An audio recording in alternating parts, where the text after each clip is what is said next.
ওম শান্তি। হুম, একটু ভেবে দেখলে ব্যাপারটা বেশ অদ্ভুত লাগে, তাই না? কোন ব্যাপারটা? এই যে পৃথিবীর সবচেয়ে শক্তিশালী দেশগুলো, মানে যাদের কাছে সমস্ত পরমাণু অস্ত্র আছে, বিশাল অর্থনীতি আর ধরুন অত্যাধুনিক সামরিক জোট, তারা সবাই যদি হঠাৎ এক হয়ে যায়, তারা ঠিক করলো ব্যাস এবার আর কোনো যুদ্ধ নয়, তারা মিলেমিশে পুরো বিশ্বের ওপর আধিপত্য বিস্তার করবে। একটা গ্লোবাল জোট আর কি। ঠিক, কিন্তু প্রশ্ন হচ্ছে তবুও কি তারা সমগ্র বিশ্বের ওপর নিরঙ্কুশ অদ্বৈত রাজত্ব বা প্রকৃত সার্বভৌমত্ব কায়েম করতে পারবে? সাধারণ রাষ্ট্রবিজ্ঞান বা জিওপলিটিক্স তো বলবে হ্যাঁ, কেন পারবে না। একদম তাই। কিন্তু আজ আমরা এমন এক জ্ঞান ভাণ্ডার উন্মোচন করতে যাচ্ছি যা এই প্রচলিত ধারণাকে একেবারে ভিত্তিহীন বলে দাবি করছে। আজকের এই বিশেষ ডিপ ডাইভ বা তথ্য অনুসন্ধানে আমরা কিন্তু কোনো সাধারণ ইতিহাস বা দর্শনের বই নিয়ে বসিনি। হ্যাঁ, আমাদের সামনে আজ রয়েছে একটি বিশেষ মুরলি। ঠিক। আরে মুরলি খুব স্পষ্ট ভাষায় দাবি করছে যে বাহুবল বা সামরিক শক্তির মাধ্যমে নয়, বরং সম্পূর্ণ ভিন্ন এক শক্তি, মানে নিছক যোগবলের মাধ্যমে কেবল এক অদ্বৈত বিশ্বরাজত্ব লাভ করা সম্ভব। মানে ফোকাসটা সম্পূর্ণ আলাদা জায়গায়। একদম। আজকের মিশনটাই হলো এটা খুঁজে বের করা যে কিভাবে এই তথ্য ভারাক্রান্ত আর চরম ক্লান্তিকর পৃথিবীতে নিজেদের ফোকাস ঠিক রেখে সেই পরম শান্তি আর অসীম ক্ষমতা পাওয়া যায়। আসলে এই মুরলির যে দিকটি সবচেয়ে কৌতূহলোদ্দীপক তা হলো এটি ক্ষমতার কেন্দ্রবিন্দুকে বাইরের জগৎ থেকে সরিয়ে সম্পূর্ণ ভেতরের দিকে নিয়ে আসে। মানে মানুষ সাধারণত ভাবে ক্ষমতা মানেই হলো অন্যকে নিয়ন্ত্রণ করার সক্ষমতা। হ্যাঁ, মাসল পাওয়ার বা পলিটিক্যাল পাওয়ার। ঠিক, কিন্তু এখানে সম্পূর্ণ একটা আধ্যাত্মিক সার্বভৌমত্বের কথা বলা হচ্ছে। আর এই সার্বভৌমত্ব শুরু হয় নিজের মন এবং চিন্তাকে নিয়ন্ত্রণের মাধ্যমে। আর এই নিজেকে নিয়ন্ত্রণ বা নিজেকে চেনার প্রথম ধাপ হিসেবেই মুরলিতে শুরুতেই একটি অত্যন্ত পরিচিত শব্দবন্ধ ব্যবহার করা হয়েছে, ওম শান্তি। ওম শান্তি। মুরলির এ যে ব্যাখ্যা দিচ্ছে তা এক কথায় চোখ খুলে দেওয়ার মতো। হ্যাঁ, মুরলিতে ওম শব্দটির অর্থ খুব সুন্দরভাবে ডিকনস্ট্রাক্ট করা হয়েছে। ঠিক, মুরলি বলছে ওম মানে হলো আমি কে, মানে আমি একটি আত্মা আর আমি এই পরমধাম বা এক ভিন্ন মাত্রার বাসিন্দা। এই ডিকনস্ট্রাকশনটা আসলে সেলফ অ্যাওয়ারনেসের একটা অত্যন্ত শক্তিশালী টুল। ওম মুরলি এখানে আত্মাকে খুব সুনির্দিষ্টভাবে সংজ্ঞায়িত করেছে। একটু খুলে বলবেন ব্যাপারটা? নিশ্চয়। সাধারণত লৌকিক ধারণায় কেউ আত্মাকে আঙুলের মতো আকার বিশিষ্ট ভাবে, আবার কেউ কেউ একে সীমাহীন অখণ্ড জ্যোতি মনে করে যা সর্বত্র বিরাজমান। হ্যাঁ, এনার্জি বা আলোর মতো একটা ব্যাপার আর কি। ঠিক, কিন্তু মুরলি এসব প্রচলিত ধারণাগুলোকে নস্যাৎ করে দিয়ে বলছে আত্মা হলো একটি নক্ষত্রের মতো, মানে একদম বিন্দুতুল্য বা পয়েন্ট অফ লাইট। দাঁড়ান, বিন্দু তুল্য মানে পুরো ব্যাপারটা একটা বিন্দুর মতো ছোট? একদম তাই। মানুষের এই যে বিশাল শরীর, এটা হলো কেবল একটা ইনস্ট্রুমেন্ট বা পোশাক, যার মাধ্যমে ওই ক্ষুদ্র বিন্দুতুল্য আত্মা কাজ করে। মস্তিষ্কের কেন্দ্রে বসে সেই আত্মা এই পুরো শরীররূপী যন্ত্রটিকে পরিচালনা করছে। আরে বাবা, আর ঠিক এখানেই ঈশ্বরের যে বর্ণনা মুরলি দিচ্ছে সেটাও কিন্তু আরও বেশি চমকপ্রদ। ঈশ্বর বা পরমপিতা পরমাত্মাকেও কিন্তু ওই একই রকম বিন্দুতুল্য বলা হয়েছে। হ্যাঁ, আকৃতিগত দিক থেকে আত্মা এবং পরমাত্মার মধ্যে কোনো পার্থক্য নেই। কিন্তু তার মহিমা বা ভূমিকা তো সম্পূর্ণ আলাদা, তাই না? ঠিক বলেছেন। মুরলি বলছে ঈশ্বর কখনো ওই জন্ম মৃত্যুর চক্রে আসেন না। তিনি কোনো মায়ের গর্ভ থেকে জন্ম নেন না, বরং তিনি একটি সাধারণ বৃদ্ধের শরীরে প্রবেশ করেন, বা বলা যায় শরীরটিকে লোন নেন, মানে ধার নেন আর কি। হ্যাঁ, ঈশ্বরের এই সুপ্রিম সত্তার ধারণাটির পেছনে একটা বেশ অকাট্য যুক্তি কাজ করছে। ভেবে দেখুন, যে সত্তা জন্ম মৃত্যুর চক্রে আবদ্ধ, সে তো নিজেই প্রকৃতির নিয়মের অধীন।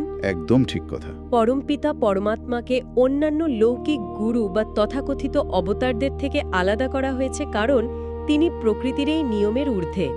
তিনি একাধারে পিতা, শিক্ষক এবং সদ্গুরুর ভূমিকা পালন করেন। একটু বুঝিয়ে বলবেন এই তিনটি ভূমিকার বিষয়টা? হ্যাঁ, একজন লৌকিক পিতা তো কেবল জন্ম দিয়ে লালন পালন করেন, কিন্তু এখানে পরমাত্মা পিতা হিসেবে আত্মাদের আপন করে নেন, শিক্ষক হয়ে তাদের রাজযোগের গুহ শিক্ষা দেন, আর সদ্গুরু হয়ে মোহমুক্তির পথ দেখান। ও আচ্ছা, আর এই পুরো মেকানিজমটা কাজ করে ৫,০০০ বছরের এক বিশাল চক্রের মধ্যে। এই ৫,০০০ বছরের চক্রের কনসেপ্টটা আমার খুব ইন্টারেস্টিং লাগে। আমি এটা একটা থিয়েটারের উপমা দিয়ে ভাবতে পছন্দ করি। থিয়েটারের উপমা? ব্যাপারটা কিরকম? ধরুন একটা বিশাল ঐতিহাসিক নাটক চলছে। আত্মারা হলো সেই থিয়েটারের অভিনেতা। তারা সৃষ্টির এই মঞ্চে আসে এবং ৮৪ বার নিজেদের পোশাক বা শরীর পরিবর্তন করে যুগে যুগে অভিনয় করে যায়। পোশাক পাল্টে মঞ্চে আসার মতো। ঠিক। এই ৫,০০০ বছরের অর্ধেক সময় মানে সত্য আর ত্রেতা যুগ হলো ব্রহ্মার দিন, যেন নাটকের সবচেয়ে সুন্দর একদম ছন্দময় দৃশ্যগুলো। আর বাকি অর্ধেক মানে দাপর ও কলিযুগ হলো রাত্রি, যেখানে দুঃখ, সংঘাত আর মায়ার আধিপত্য শুরু হয়। আর ঈশ্বর হলেন সেই ডিরেক্টর। একদম, যিনি নিজে মঞ্চে সাধারণ অভিনেতার মতো অভিনয় করেন না, কিন্তু যখন নাটক চরম বিশৃঙ্খলার মধ্যে পৌঁছায়, মানে ক্লাইম্যাক্সে গিয়ে সব ভেঙে পড়ার উপক্রম হয়, তখন তিনি বাইরে থেকে মঞ্চে আসেন, এসে পতিত দুনিয়াকে পুনরায় পবিত্র করার নির্দেশনা দেন। উপমাটা সত্যি খুব প্রাসঙ্গিক। একজন ডিরেক্টর তো আর কখনো অভিনেতার ভূমিকায় নেমে নাটকের প্লট গুলিয়ে ফেলেন না। ঠিক তাই। তিনি বাইরে থেকে পুরো পরিস্থিতিটা দেখেন, কারণ তার কাছে পুরো নাটকের স্ক্রিপ্ট বা আদি মধ্য অন্তের জ্ঞান থাকে। মানুষের যখন বুদ্ধির পতন ঘটে, তখন এই সুপ্রিম ডিরেক্টরের হস্তক্ষেপ ছাড়া নতুন যুগের সূচনা কোনোভাবেই সম্ভব নয়। কিন্তু এই জায়গাটাতে আমার একটা বড়সড় খটকা লাগছে। কিরকম খটকা? এক অদ্বৈত রাজ্য বা সম্পূর্ণ একীভূত বিশ্ব স্থাপন করবেন, এটা বাস্তবে ঘটবে কিভাবে? এটা খুব গুরুত্বপূর্ণ একটা প্রশ্ন। কারণ মুরলিতে বাহুবল বনাম যোগবলের যে তুলনা টানা হয়েছে, সেখানে একটা অত্যন্ত স্পর্শকাতর দাবি করা হয়েছে। খ্রিস্টানদের উদাহরণ দিয়ে বলা হয়েছে যে তাদের কাছে প্রচুর বাহুবল বা জাগতিক শক্তি আছে, তারা চাইলে একজোট হয়ে বিশ্বের উপর রাজত্ব করার কথা ভাবতে পারে। ফিজিক্যাল পাওয়ারের কথা বলা হচ্ছে এখানে। হ্যাঁ, তবে আলোচনাটা এগিয়ে নেওয়ার আগে একটা বিষয় পরিষ্কার করে নেওয়া খুব দরকার। আমরা কিন্তু এখানে কোনো নির্দিষ্ট ধর্ম বা রাজনীতির পক্ষ নিচ্ছি না বা এর সমর্থনও করছি না। একদমই না। আমরা কেবল নিরপেক্ষভাবে এই মুরলির টেক্সটে থাকা দাবিগুলো বিশ্লেষণ করছি। তো টেক্সট অনুযায়ী মহাজাগতিক আইন বা ড্রামার ল এই বাহুবল দিয়ে বিশ্বজয়ের ধারণাকে পুরোপুরি নস্যাৎ করে দেয়। এর পেছনের কারণটা কিন্তু পুরোপুরি মনস্তাত্ত্বিক এবং কার্যকারণ বা কজ অ্যান্ড এফেক্টের উপর ভিত্তি করে আছে। তাই নাকি? সেটা কিভাবে? মানে রাজনৈতিক বা সামরিক ক্ষমতা, যাকে আমরা বাহুবল বলছি, তা তার জন্ম লগ্ন থেকেই বিভাজনের ওপর নির্ভরশীল। ইতিহাস ঘাটলে দেখা যায়, যখনই অস্ত্র বা পেশি শক্তি দিয়ে কোনো রাজ্য দখল করা হয়েছে, সেখানেই পরাজিতদের মনে ক্ষোভ জমা হয়েছে। হ্যাঁ, পার্টিশন বা সীমানা তৈরি হওয়া তো অবধারিত। ঠিক, মতবিরোধ অবশ্যম্ভাবী হয়ে উঠেছে। বাহুবল দিয়ে তো মানুষের মন জয় করা যায় না, শুধু ভূখণ্ড দখল করা যায়। একদম। কিন্তু যোগ বলের মাধ্যমে যে অদ্বৈত রাজ্য স্থাপিত হওয়ার কথা বলা হচ্ছে, তার ভিত্তি হলো মানুষের চেতনার মূলগত পরিবর্তন। অদ্বৈত মানে হলো যেখানে দুই নেই, সব এক, মানে কোনো বিভেদ নেই আর কি। হ্যাঁ, সেখানে ধরণী এবং আকাশ এক ছাতার তলায় চলে আসে, কারণ সেখানে ক্ষমতার কোনো দ্বন্দ্ব থাকে না, থাকে শুধু আত্মার একীভূত এবং পবিত্র অনুভূতি। ও আচ্ছা, তার মানে সামরিক জোট দিয়ে বা ভয় দেখিয়ে হয়তো কয়েকটা দেশ সাময়িকভাবে দখল করা যায়, কিন্তু সমগ্র মানবজাতির মনকে এক সুতোয় বাঁধা যায় না। একদম ঠিক বলেছেন। মুরলিতে এই অদ্বৈত বিশ্ব স্থাপনের জন্য ব্রহ্মা, বিষ্ণু এবং শঙ্করের কর্তব্যের কথা উল্লেখ করা হয়েছে। বলা হয়েছে ব্রহ্মার দ্বারা স্থাপন, শঙ্করের দ্বারা বিনাশ এবং বিষ্ণুর দ্বারা পালন। কিন্তু আমার একটা প্রশ্ন আছে। বলুন। শঙ্করের দ্বারা এই বিনাশ মানে ঠিক কি? এটা কি আক্ষরিক অর্থেই আকাশ থেকে আগুন ঝরে পড়ার মতো কোনো ধ্বংসলীলা, নাকি এর পেছনে অন্য কোনো সাইকোলজিক্যাল বা কর্মফলের মেকানিজম কাজ করছে? এই মেকানিজমটা গভীরভাবে বোঝা খুব জরুরি। মুরলিতে বিনাশকে কিন্তু কোনো ক্রোধোন্মত্ত দেবতার ধ্বংসযজ্ঞ হিসেবে দেখানো হয়নি। আচ্ছা, তাহলে ব্যাপারটা কি? এটি হলো মূলত পুরনো দূষিত চিন্তাধারা এবং কর্মের চরম পরিণতির একটি স্বাভাবিক প্রকাশ।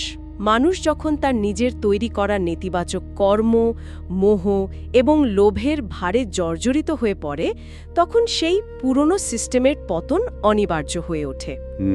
মানে সিস্টেমটাই কোলাপস করে। দুনিয়ার মানসিক এবং কাঠামোগত বিনাশ না হলে ব্রহ্মার দ্বারা নতুন অদ্বৈত বা পবিত্র বিশ্বের স্থাপন কিছুতেই সম্ভব নয়। বুঝতে পারলাম। আর সবথেকে অবাক করা তথ্যটি হল বিষ্ণু, যাকে আমরা পালনের দেবতা হিসেবে জানি, তারই দুই রূপ হলেন লক্ষ্মী এবং নারায়ণ। হ্যাঁ, আর মুরলী বলছে যে শ্রীকৃষ্ণ, যিনি সত্যযুগের প্রথম রাজকুমার ছিলেন, তিনিই নাকি এই ৫,০০০ বছরের চক্রে ৮৪ বার জন্ম নেওয়ার পর অন্তিম জন্মে এসে ব্রহ্মা হয়েছেন। ঠিক।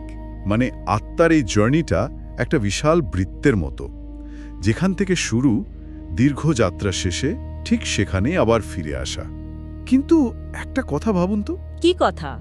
রাজনৈতিক নেতারা বা রাষ্ট্রগুলো যেটা এত অস্ত্র দিয়ে করতে পারছে না, সাধারণ মানুষ সেটা এই মানসিক শক্তি বা যোগবল দিয়ে কিভাবে করবে? মানুষের মন তো সবসময় চঞ্চল থাকে। হ্যাঁ, মন তো চঞ্চল হবেই, কিন্তু মুরলী এখানে একটা অদ্ভুত উদাহরণ টেনেছে, যা হলো সত্যিকারের নান হওয়ার ধারণা। নান মানে যারা চার্চে থাকেন। প্রথাগতভাবে নান বা পাদ্রী বলতে আমরা তো সেটাই বুঝি, যারা সংসার ত্যাগ করে সাদা পোশাক পরেন এবং যীশুখ্রিস্টকে স্মরণ করেন। হ্যাঁ, তাই তো জানি। কিন্তু মুরালিতে এই ব্রহ্মার মুখ বংশাবলী ব্রাহ্মণদের বলা হচ্ছে সত্যিকারের নান। এখানে সাদা পোশাক পরা বা বাহ্যিক কোনো সন্ন্যাস গ্রহণের কথা আদৌ বলা হচ্ছে না। তাহলে সত্যিকারের নান বলতে কি বোঝানো হচ্ছে? বলা হচ্ছে একনিষ্ঠ স্মরণের কথা, মানে শুধুমাত্র একজনকেই স্মরণ করতে হবে, সেই নিরাকার পরমপিতা ঈশ্বরকে। এর পেছনের বিজ্ঞানটা হলো অব্যবেচারী ভক্তি বা অব্যবেচারী স্মরণ। এই অব্যবেচারী শব্দটা একটু খটমট লাগতে পারে। এর মানেটা যদি আমরা একটু পরিষ্কার করি, ব্যাপারটা দাঁড়াচ্ছে ফোকাসের চরম একমুখিতা। একদম, ফোকাসড অ্যাটেনশন। কারণ সাধারণ মানুষ সারাদিন হাজারটা দিকে মনোযোগ দেয়, পরিবার, চাকরি, সোশ্যাল মিডিয়া, নানা রকম দুশ্চিন্তা, বিভিন্ন মতাদর্শ। ঠিক বলেছেন। কিন্তু মুরলী বলছে কেবলমাত্র একজন পরমপিতাকে স্মরণ করলেই বিকর্ম বা অতীতের সমস্ত নেতিবাচক মানসিক বোঝা বিনষ্ট হবে। মানুষ ঈশ্বরকে তা চিনতে পারে না, তার মূল কারণই হলো সে নিজেকে আত্মার বদলে শরীর বলে মনে করে। হ্যাঁ, এই জায়গাটির মনস্তাত্ত্বিক বিশ্লেষণটা কিন্তু খুব গভীর। একটু বুঝিয়ে বলুন না। যখন মানুষের মনোযোগ বহুমাত্রিক হয়ে যায়, তখন সে ধীরে ধীরে নিজের মূল আত্মিক পরিচয় ভুলে যায় আর বাহ্যিক জিনিসের প্রতি আসক্ত হয়ে পড়ে। এক্সটার্নাল মেটেরিয়ালের প্রতি অ্যাটাচমেন্ট। ঠিক। মুরলীর ভাষায় সে তখন তার সর্বোচ্চ স্থিতি বা পূজ্য দেবতা অবস্থা থেকে পূজারী বা উপাসক অবস্থায় নেমে আসে। তার মানসিক শক্তি বিভিন্ন দিকে ছড়িয়ে পড়ে একদম দুর্বল হয়ে যায়। ও আচ্ছা। কিন্তু যখনই সে আবার নিজেকে বিন্দু তুল্য আত্মা হিসেবে জেনে সেই এক পরমপিতাকে স্মরণ করে, তখন তার বিক্ষিপ্ত মনোযোগ একটা কেন্দ্রে এসে জড়ো হয়। এই ফোকাসড এনার্জি তাকে পুনরায় ভেতর থেকে শক্তিশালী করে তোলে। এই ফোকাসড এনার্জিকে আমি লেজার বিম বা লেজার রশ্মির উপমা দিয়ে ভাবতে পারি। লেজার বিম, হ্যাঁ, দারুণ উপমা। ধরুন, সাধারণ আলো যখন ঘরের চারদিকে ছড়িয়ে পড়ে, তখন তার কোনো জোর থাকে না।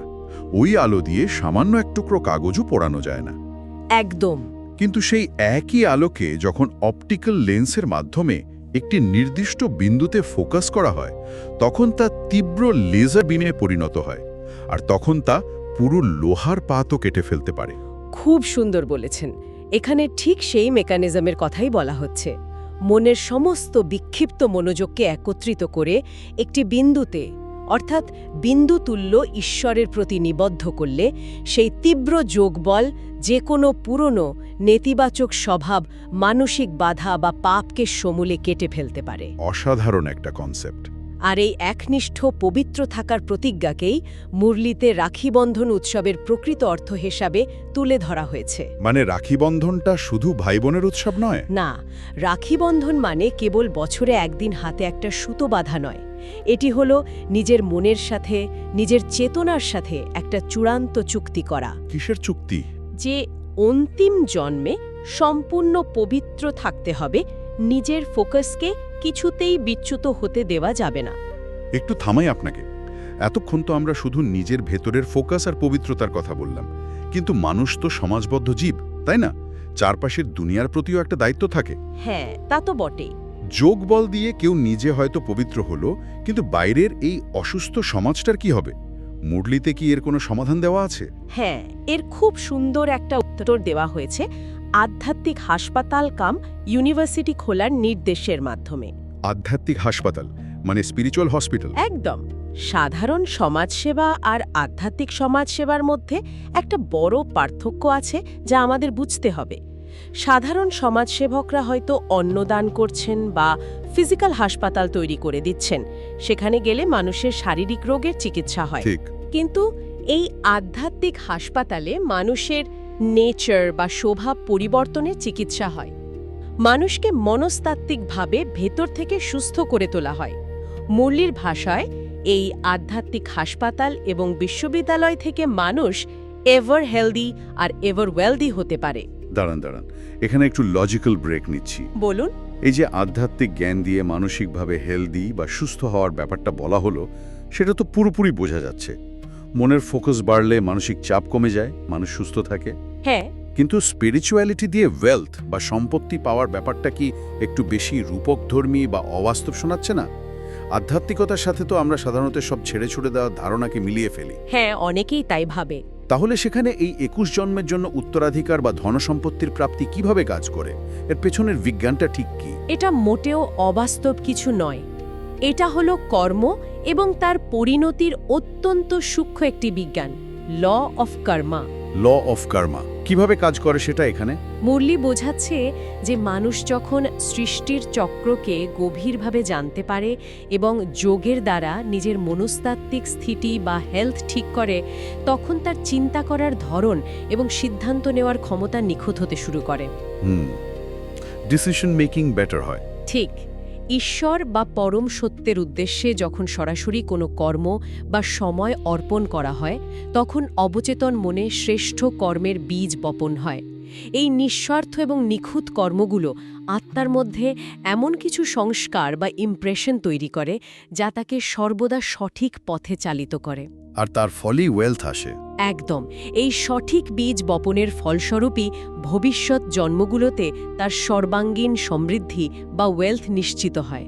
মুরলিতে স্পষ্ট বলা হয়েছে, ইনডাইরেক্ট বা পরোক্ষভাবে কর্ম করলে মাত্র 1 জন্মের ক্ষণিক সুখ মেলে, কিন্তু ডাইরেক্ট বা সরাসরি ঈশ্বরের নির্দেশে কর্ম করলে 21 জন্মের বিশাল প্রাপ্তি ঘটে। ও আচ্ছা, তার মানে মনের সঠিক স্থিতি হলো সেই মূল ইঞ্জিন যা ভবিষ্যতে সঠিক কর্ম এবং তার থেকে সঠিক ফল বা সমৃদ্ধি তৈরি করে। এটি কোনো ম্যাজিক নয়, একেবারে নিখুঁত কজ এন্ড এফেক্ট। একদম সায়েন্টিফিক। মুরলি একেই বলছে মৃত্যুপুরীতে অন্তিম জন্ম। এই পুরনো কলিযুগ হলো মৃত্যুলোক। এরপরই মৃত্যুলোক মুর্দাবাদ হবে এবং অমরলোক বা সত্যযুগ জিন্দাবাদ হবে। এটাই হলো প্রকৃত অমর কথা, যা মানুষকে মৃত্যুর ভয় থেকে মুক্ত করে, চিরস্থায়ী উত্তরাধিকারের পথ দেখায়। ঠিক তাই। মুরলির এই জ্ঞান মানুষকে শুধু সাময়িক সান্ত্বনা দেয় না, বরং তার পুরো অস্তিত্বের ভিত্তিটাকেই মজবুত করে দেয়। ভেবে দেখুন, বাহুবলের ওপর নির্ভর করা সমাজ সব সময় ভয়ে ভয়ে বাঁচে, কারণ তাদের ক্ষমতা যে কোনো মুহূর্তে ছিনিয়ে নেওয়া হতে পারে। হ্যাঁ, মাসেল পাওয়ার তো আজ আছে, কাল নেই। একদম। কিন্তু যোগবলের মাধ্যমে প্রাপ্ত এই আধ্যাত্মিক সমৃদ্ধি কেউ চুরি করতে পারে না। এটি আত্মার নিজস্ব সম্পদ হয়ে দাঁড়ায়। দারুণ বলেছেন। আজকের এই গভীর আলোচনায় আমরা প্রচলিত ক্ষমতার ধারণাকে একেবারে ভেঙে পড়তে দেখলাম। সত্যিই তাই। বাহুবলের অসারতা এবং তার বিভাজন সৃষ্টিকারী রূপ থেকে শুরু করে আমরা দেখলাম কিভাবে নিজেকে একটি বিন্দুতুল্য আত্মা হিসেবে চেনা যায়। লেজারের মতো অববিচারী ফোকাস বা যোগবলের সাহায্যে কিভাবে অন্তর্নিহিত শক্তিকে জাগানো যায়। হ্যাঁ, আর আধ্যাত্মিক হাসপাতালের মাধ্যমে সেই শক্তিকে সমাজের সার্বিক সুস্থতায় কিভাবে কাজে লাগানো যায় তার পুরো মেকানিজমটাও আজ স্পষ্ট হলো। একদম। আর এই পুরো প্রক্রিয়ার শেষে মুরলি একটি অত্যন্ত সুন্দর বরদান বা আশীর্বাদ প্রদান করেছে, যা এই যাত্রার চূড়ান্ত পরিণতি। সেই বরদানটা কি? বরদানটিতে বলা হয়েছে, সমস্ত রকম ইন্দ্রিয়ের আকর্ষণ এবং পার্থিব সম্বন্ধের আকর্ষণ থেকে মুক্ত হয়ে এক রস স্থিতির মাধ্যমে অতীন্দ্রিয় সুখ অনুভব করতে হবে। অতীন্দ্রিয় সুখ মানে সুপার সেন্সুয়াস জয়? ঠিক। এই অতীন্দ্রিয় সুখ হলো এমন এক অনুভূতি যা কোনো বাহ্যিক বস্তু, মানুষের প্রশংসা বা অনুকূল পরিস্থিতির ওপর নির্ভর করে না, মন যখন সমস্ত কোলাহল থেকে পুরোপুরি স্থির হয়ে যায় শুধুমাত্র তখনই এই চিরস্থায়ী এবং অসীম আনন্দ লাভ করা সম্ভব। এই অতীন্দ্রিয় সুখের কথা ভাবতে ভাবতেই মুরলির একেবারে শেষের স্লোগানটা আমাকে গভীরভাবে ভাবিয়ে তুলেছে। কোন স্লোগানটা? মুরলিতে বলা হয়েছে, নিজের বুদ্ধির লাইন সদা ক্লিয়ার রাখলে একে অপরের মনের ভাবকে জানতে পারবে। খুব গভীর কথা। একটু ভেবে দেখলে ব্যাপারটা অবাক করার মতো। আধুনিক যুগে আমরা সারাদিন এত কথা বলি, এত মেসেজ টাইপ করি, সোশ্যাল মিডিয়া আপডেট দিই, শুধু অন্যকে নিজের মনের ভাবটা বোঝানোর জন্য। হ্যাঁ, তাও তো আমরা একে অপরকে ঠিকমতো বুঝতে পারি না। একদম। এত যোগাযোগের পরও কোথাও একটা কমিউনিকেশন গ্যাপ থেকেই যায়, ভুল বোঝাবুঝি হয়। কিন্তু যদি সত্যিই মানুষের মনের এই ব্রডব্যান্ড কানেকশন বা বুদ্ধির লাইন এতটাই পরিষ্কার এবং নয়েজ ফ্রি হয়ে যায় যে কোনো শব্দ ছড়াই একে অপরের আসল অনুভূতি সরাসরি বুঝতে পারা যায়, মানে সাইলেন্ট কমিউনিকেশন। হ্যাঁ, আধুনিক প্রযুক্তির এই যুগে যেখানে হাজারটা গ্যাজেট প্রতিনিয়ত মনোযোগ কেড়ে নিচ্ছে, সেখানে হয়তো নিজেদের ভেতরের এই অভ্যন্তরীণ কানেকশন বা সাইলেন্ট কমিউনিকেশনই হতে পারে আগামী দিনে মানবজাতির সবচেয়ে বড় সুপার পাওয়ার। একদম ঠিক। ভেতরের নীরবতা বা সাইলেন্স যখন বাইরের কোলাহলকে ছাপিয়ে যায়, তখনই মানুষ এই সাইলেন্ট সুপার পাওয়ারের অধিকারী হতে পারে। দারুণ। বুদ্ধির লাইন ক্লিয়ার থাকার মানেই হলো সেখানে কোনো স্বার্থ, মোহ বা পূর্বানুমানের ব্লকেজ নেই। আর এমন পরিষ্কার আয়নার মতো মনেই অন্যের আসল অনুভূতি প্রতিফলিত হতে পারে। অসাধারণ। মনের এই ব্রডব্যান্ড কানেকশন ক্লিয়ার রাখার চিন্তাতেই আজকের এই বিশেষ তথ্য অনুসন্ধান আমরা এখানেই শেষ করছি। হ্যাঁ, নিজেদের ফোকাস ঠিক রাখাটা খুব জরুরি। একদম। নিজে বিন্দুতুল্য হয়ে সেই পরম পিতাকে স্মরণ করার চেষ্টা চালিয়ে যেতে হবে। কে বলতে পারে, এই যোগবলের সাহায্যে হয়তো একদিন মানবজাতি শব্দ ছাড়াই একে অপরের সাথে মনের কথা আদান প্রদান করতে পারবে। ওম শান্তি। ওম শান্তি।